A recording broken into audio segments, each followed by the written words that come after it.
Today's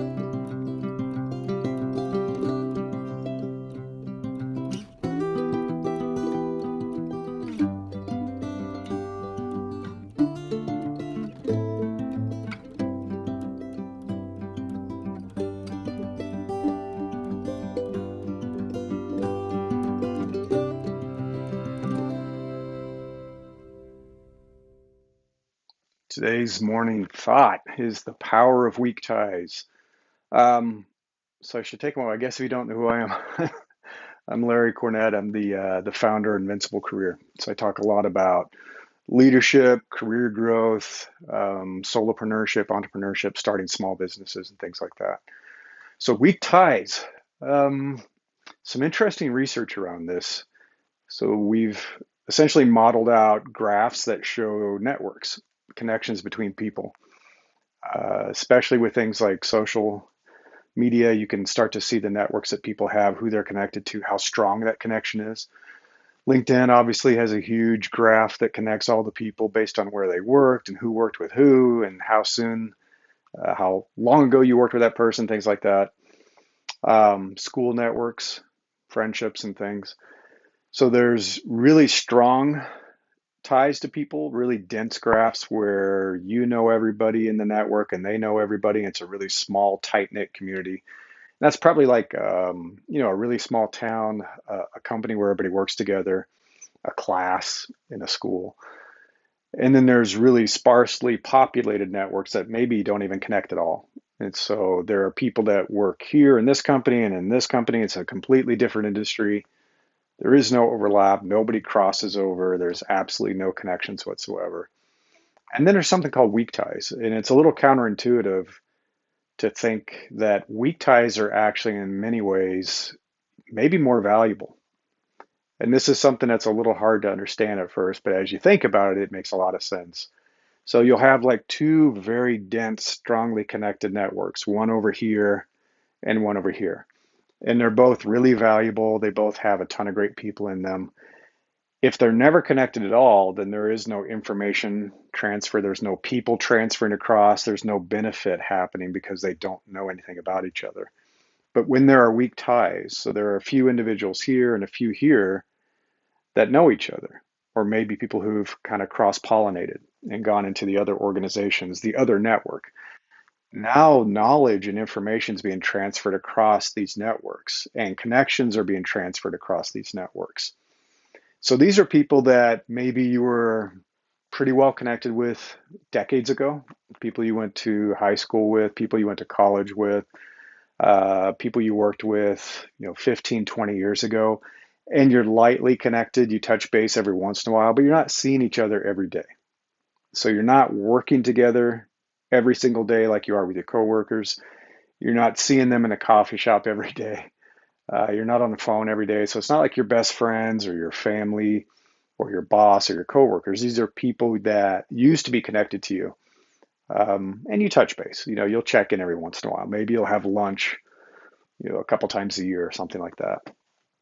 These weak ties are incredibly valuable because when you want to tap into a completely different network, that's your bridge into that network. And you can think of it almost like fishing in a pond. So if you've ever fished, even if you haven't, I think the metaphor works.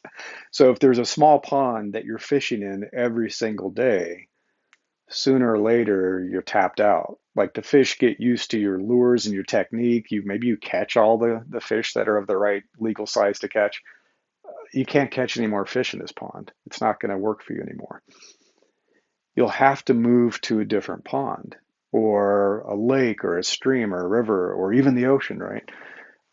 To be able to catch more fish, to catch different types of fish. And so when you want to look for new opportunities, and that could be you're looking for people to collaborate with on a project, or you're looking for a new job, or you're starting a business and you're looking for customers and clients, trying to tap into just your little network, your tight, dense network, you're gonna wear out your welcome after a while. You can't, and people do this.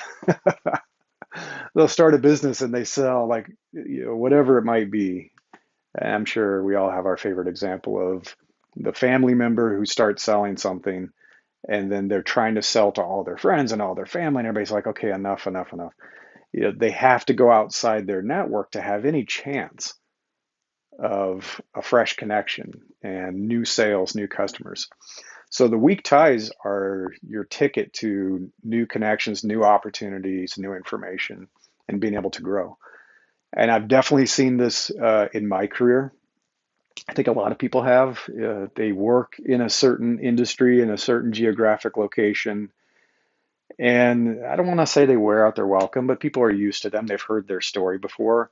And so that's why if you give a talk, for example, in Silicon Valley, and you've been doing this for 10 plus years, the attendance goes down. People are like, yeah, I've heard your story before. I know what you're going to tell me. I don't need to keep going to your talk.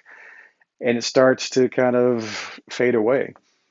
But you take that same person and that same talk and you put it into a new location. So they go to the East Coast and they give a talk in New York, or they travel internationally and they go give a talk in London or Shanghai, or I gave a talk in Melbourne.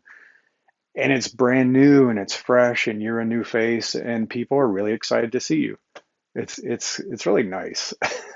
I tell people this that get farther along in their career and they're feeling a little burned out and they feel like people don't appreciate them anymore, that their experience is worth nothing. Get outside of your bubble. So get outside that dense network and use weak ties to go present and talk and meet people in a completely new network internationally. And though you get such a warm welcome and people act like, what you're sharing is exciting and new and they love what you have to say. They come up to you after the talk and you have tons of people asking you questions and it's like it makes you feel good. It makes you feel valuable again. So these weak ties, I mean, it's counterintuitive. Like I said, I think most people do kind of intuitively reach out to their strong ties, and that does work. That is very useful. I'm not going to say it isn't, but that's all they do. That's all they do. And they say, hey, buddy, my best friend, I'm looking for a new job. Let me know if you know anything. And then they wonder why nothing comes their way. Well, it's like you all know all the same people. Everybody in the network knows everybody else in the network. But when you connect with those weaker ties in completely different networks, now there are hundreds or thousands of people being introduced to who you are and what you're capable of doing that never knew about you before. And so it lights up your network in a whole new way. Your network expands. Now you've got connections into all of these other networks, and it becomes that much more powerful. So that's my thought for today. If you want to light up your network and make it more powerful and bring more opportunities your way, look at your weak ties. Reconnect with people that you haven't touched base with in years. I think you'll find that it's extremely valuable.